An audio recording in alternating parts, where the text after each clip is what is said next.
250 cilios. Vamos a tener células mucosas, son las productoras de moco. Vamos a tener células en cepillo, que son las células sensoriales y que también tienen quimiorreceptores que reaccionan ante la irritación. Son aquellas que cuando, por ejemplo, tú comes ají o yahua y te pasa un poquito, miércoles te genera tos y tos y tos y tos y tos, ¿verdad? Hasta que sale eso, ¿verdad? Tenemos las células glanulares pequeñas o de Kulczycki, que dijimos que eran células endocrinas, y finalmente las células basales, que son las células madre.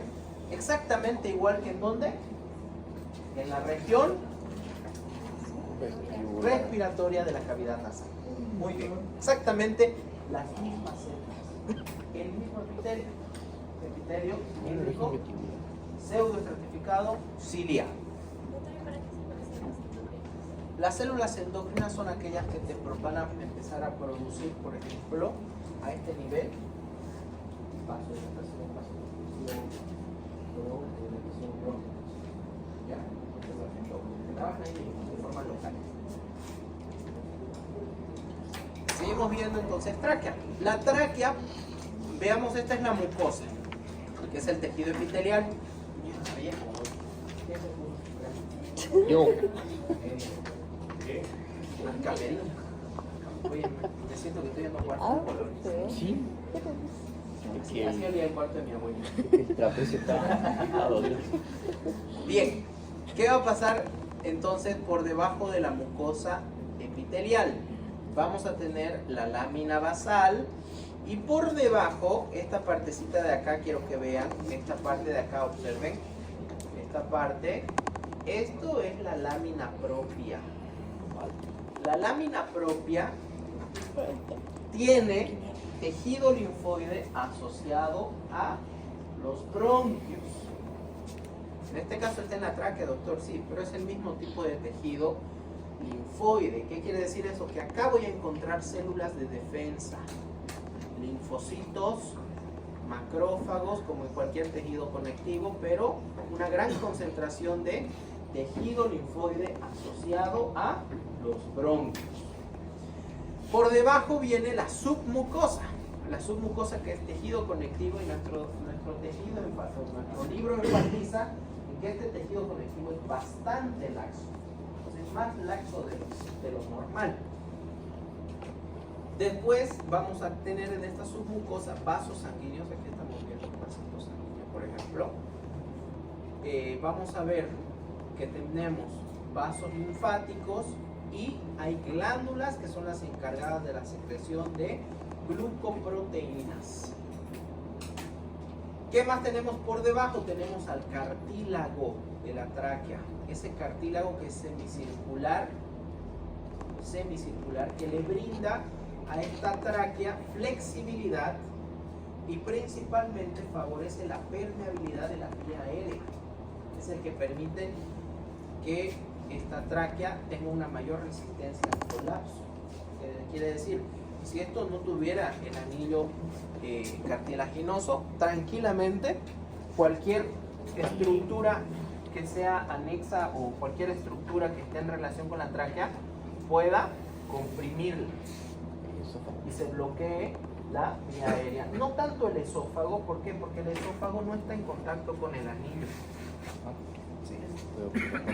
De todas formas, ocurre que una persona que puede estar comiendo, digamos, un pedazo muy grande de carne, al momento de tragar, genere una dilatación del esófago y obstruya parcialmente las vías aéreas. Sí, puede ocurrir, pero normalmente esto evita el colapso de las estructuras que están posterior a la tráquea, ¿ya? Para la presión. Entonces, este cartílago, como cualquier otro cartílago, va a tener la tendencia a la osificación. Se va a poder osificar. De hecho, acá nosotros estamos viendo el cartílago. Miren acá, cartílago. Esto de aquí es cartílago. Este es el cartílago. Pero esto blanco, ¿qué va a hacer? Esta parte blanca que parece contravéculas va a ser la osificación del cartílago. Miren acá, cartílago, y aquí el hueso. Está empezando a osificarse este cartílago. ¿Sí? ¿Esto qué genera? Que pierda flexibilidad la tráquea. ¿Hay una afectación clínica a eso? A este nivel, sí, está relacionado con el enfisema pulmonar, con la enfermedad pulmonar obstructiva crónica. O sea, a este nivel que trabaja el cigarro, por ejemplo, el humo del cigarro. ¿O el EPOC entonces? La enfermedad pulmonar obstructiva crónica. ¿Ya? Se va osificando este cartílago, igual con la edad igual se va osificando. ¿Ya? Posterior a esto está lo que nosotros conocemos como la adventicia. La adventicia no es nada más y nada menos que una estructura de tejido conectivo que va a generar fijación con las estructuras anexas. No es una serosa, no separa a la tráquea de la musculatura, de los tejidos anexos, más bien la une a la tráquea, la forma parte de. Eso hace la adventicia, ¿ya? Sigamos viendo, por si no, pasamos sin tiempo y hoy día tenemos que acabar esto, sí o sí. Tenemos 10 minutos, ¿no? ¿Cuál? Tejido linfoide asociado a los bronquios. VAL. Así como GAL tenemos tejido linfoide asociado a el intestino, al gut. Tenemos MALT, tejido linfoide asociado a las mucosas. ¿Ya? Esas son las siglas. Bronquios. La tráquea se va a bifurcar en bronquios principales. Estos son los bronquios principales o bronquios primarios. Tenemos dos, uno derecho y uno izquierdo. Y ustedes anatómicamente ya saben las características que los diferencia, ¿verdad? El bronquio derecho es de un mayor calibre, está más vertical. El bronquio primario, menor calibre, el izquierdo, perdón, y más horizontalizado. ¿De acuerdo? Este bronquio primario derecho y el izquierdo van a ingresar a través del ilio pulmonar, donde empieza la división de los bronquios lobulares o también llamados bronquios secundarios. En el pulmón izquierdo tenemos 8 bronquios segmentarios, 8 bronquios segmentarios que son considerados como los terciarios, y en el derecho son 10 los bronquios segmentarios, igual son considerados como terciarios, ¿no? Entonces, pulmón derecho, pulmón izquierdo. El izquierdo, vamos a ver la división lobal hacia el lóbulo apical, medial, basal, ¿verdad? Y en el izquierdo solamente hay 2 lóbulos, ¿lo ven? Entonces, tenemos 2. Y ahí ya se ramifican 8 bronquios segmentarios, en este lado 10, en el derecho. Bien. A medida que se van subdividiendo estos bronquios, fíjense los cartílagos que venían siendo súper regulares, eran anillitos bien bonitos hasta convertirse en un calzoncito. A partir de aquí, fíjense que los cartílagos van adquiriendo formas irregulares. Y a medida que se van segmentando cada vez más y van disminuyendo su calibre, van desapareciendo. ¿Cuándo desaparecen los anillos cartilaginosos? Cuando el diámetro de esta vía respiratoria es menor a 1 milímetro. Y a partir de este lugar se llama bronquiolo. ¿Ok? Se llama bronquiolo. A medida que vamos disminuyendo la cantidad de tejido cartilaginoso, vamos aumentando la cantidad de tejido muscular. Es tejido muscular liso, ¿ok? Entonces nuestros bronquios van a tener 5 capas. De adentro hacia afuera, la mucosa primero, que está formada por epitelio cilíndrico pseudoestratificado. Entonces acá pongo bronquio.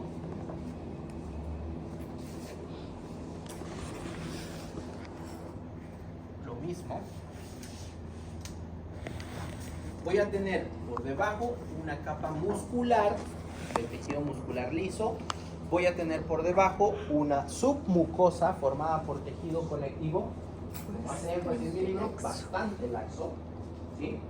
Voy a tener el cartílago, finalmente, placas cartilaginosas que están ya yendo de forma discontinua, y la adventicia, que es el tejido conectivo que va a adherir al parénquima pulmonar. ¿Ya? Bien. Hablemos de los bronquiolos.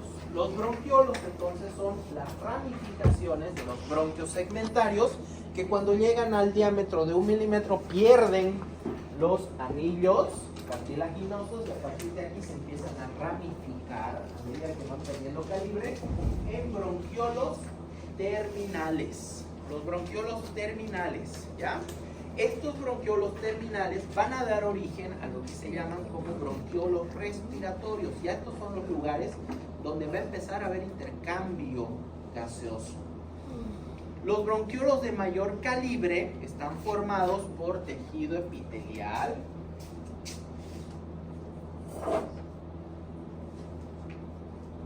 de mayor calibre.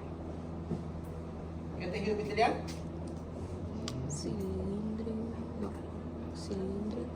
Cilíndrico, vean pues, pseudoestratificado,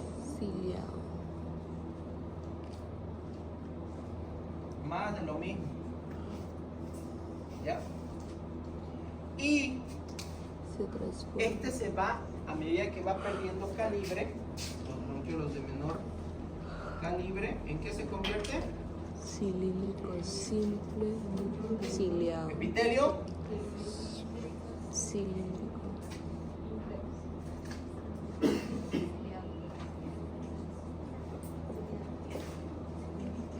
se va convirtiendo en epitelio cilíndrico simple. Va perdiendo estratos. ¿De acuerdo? Se va haciendo cada vez más permeable al paso de gases.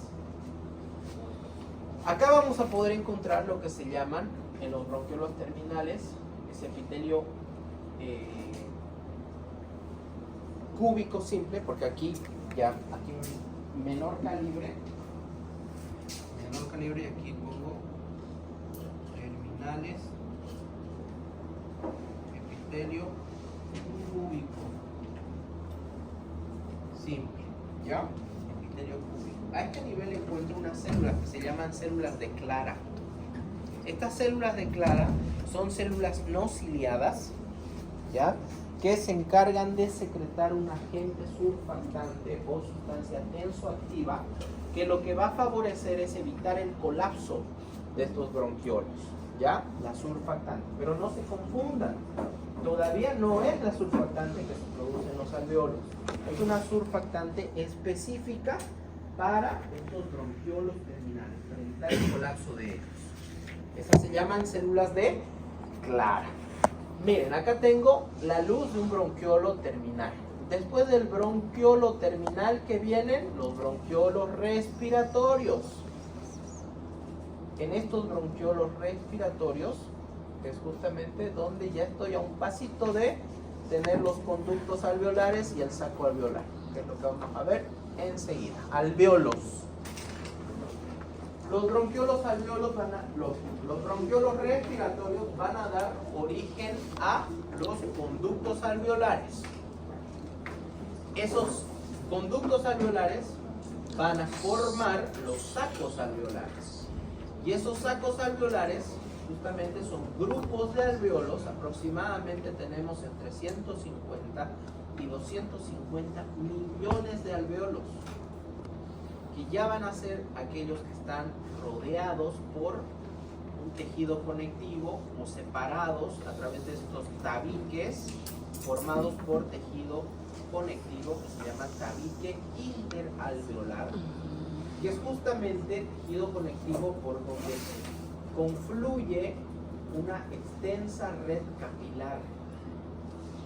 Esa extensa red capilar, ¿para qué va a ser? ¿Para qué será?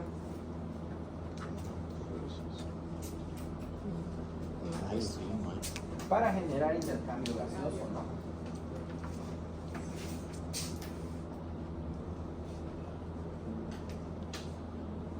Bien. La superficie alveolar está expuesta, pese a todo el trabajo que se intentó hacer en las vías respiratorias, la superficie alveolar está expuesta todavía a partículas inhaladas, a diferentes tipos de patógenos, bacterias, virus, hongos, parásitos incluso, y diferentes tipos de toxinas. Por lo tanto, necesita tener protección, necesita tener defensa. Y de eso se va a encargar una célula. ¿Cuál es esa célula? El leucocito de tipo 1. El leucocito de tipo 1 es una célula plana que tiene uniones ocluyentes. ¿Se acuerdan las especializaciones de las paredes laterales del tejido epitelial? Teníamos una zona, o la primera zona era la zónula ocludens, donde habían uniones ocluyentes. Estas uniones ocluyentes hacen de que las células planas estén estrechamente unidas y recontra muy bien impermeabilizadas y selladas para evitar el paso a través de célula y célula de estas sustancias tóxicas, de una infección bacteriana o de partículas que todavía llegaron, pese a todo el esfuerzo que hizo la vía respiratoria de limpiar el aire, ¿ya? Este neumocito 1 entonces tiene la función de barrera. El neumocito tipo 2 es otro tipo de célula del alveolo, pero ella es secretora de la sustancia tensoactiva que nosotros conocemos como surfactante. Esta es la que evita justamente el colapso del alveolo, que el alveolo mantenga esa capacidad de poder ser un saquito y no colapse ante la presión, porque sabemos nosotros que la presión intratorácica es negativa. Si esa sustancia tensoactiva no funcionara, ¿qué va a pasar? El alveolo va a ceder a la presión negativa y finalmente va a colapsar. Si colapsa, no va a poder airearse. Si no se puede airear, no va a entrar en contacto con los tabiques interalveolares, que son los que tienen la red capilar que va a encargarse del intercambio gaseoso. ¿De acuerdo? Entonces, esa es la importancia del neumocito tipo 2. Y una pregunta que siempre le hacen los docentes rayados, como yo, es de qué o cuál es el principal compuesto de esta sustancia surfactante o de esta sustancia tensoactiva. Y este es el principal compuesto, el dipalmitoil fosfatidilcolina. Dipalmitoil, facilito ahí, dipalmitoil fosfatidilcolina. Dipalmitoil fosfatidilcolina. Ese es el principal compuesto de la sustancia surfactante. Y además tiene proteínas tensoactivas de tipo A, B, C y D. No vamos a entrar en detalle ahí, ¿ya? Pero esto es lo que va a formar la sustancia surfactante. Un fosfolípido y proteínas. Este dipalmitoil fosfatidilcolina, me descorazonaré. Este compuesto de acá es un fosfolípido. ¿Ya? Es un fosfolípido. ¿Qué más va a haber? Va a haber las células en cepillo que tienen quimiorreceptores que controlan la calidad del aire. Viéndolo de esta forma, vamos a ver esta barrera hematogaseosa de los alveolos. Aquí identifiquen esto es la luz alveolar, ¿verdad? Esta es la luz alveolar.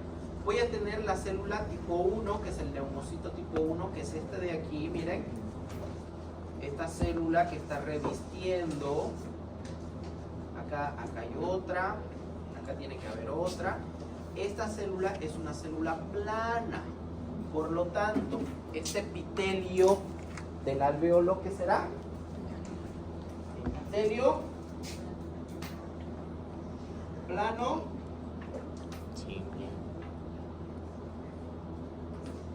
Plano simple. ¿Ok? Plano simple. Ciliado. Este epitelio plano, entonces, ya sabemos que a través de, cuando entra en contacto con, esta es la célula, ¿no? Su lámina propia tiene que entrar en contacto con la lámina propia del endotelio. Este es el vaso sanguíneo, miren. Este vaso sanguíneo, ¿se acuerdan que cuando hablábamos capilares, los capilares tenían características? Y una de esas características justamente era que no tenían la túnica media, no tenían túnica adventicia, solamente tenían la túnica íntima. ¿Por qué? Porque está formado por su endotelio y su lámina basal. Esa lámina basal entra en contacto prácticamente con la lámina basal del neumocito tipo 1. Y eso es lo que favorece el intercambio gaseoso, ¿ya? Estos gases pueden salir y pueden entrar hacia el espacio alveolar o desde el espacio alveolar hacia el torrente sanguíneo. Entra oxígeno y sale dióxido de carbono. ¿Ya? Esta oxigenación ocurre gracias a esta característica de estos dos epitelios, tanto del endotelio como del epitelio alveolar. Este neumocito tipo 2 es el que va a producir, miren cómo está haciendo exocitosis de esta sustancia que funciona impregnando todo el epitelio alveolar, favoreciendo que no haya colapso. ¿Ya? Esa es la sustancia surfactante, ese es el agente surfactante o sustancia tensoactiva. Y finalmente podemos ver de que en este tejido circundante, de tejido conectivo, tenemos fibroblastos y también vamos a encontrar macrófagos. Los macrófagos, miren lo que hacen. Sabemos nosotros que los macrófagos tienen la capacidad de crear bracitos, ¿no ve? Y abrazar. Esos bracitos, miren cómo penetran a través del epitelio y tienen la capacidad de atraer o de captar sustancias, partículas, bacterias que estén en esta luz alveolar para poder hacer endocitosis de ellas y eliminarlas. ¿Ya? Bien, ¿qué más? ¿Qué más? ¿Qué más? ¿Qué más? ¿Qué más? ¿Qué más? ¿Qué más? Creo que eso es todo.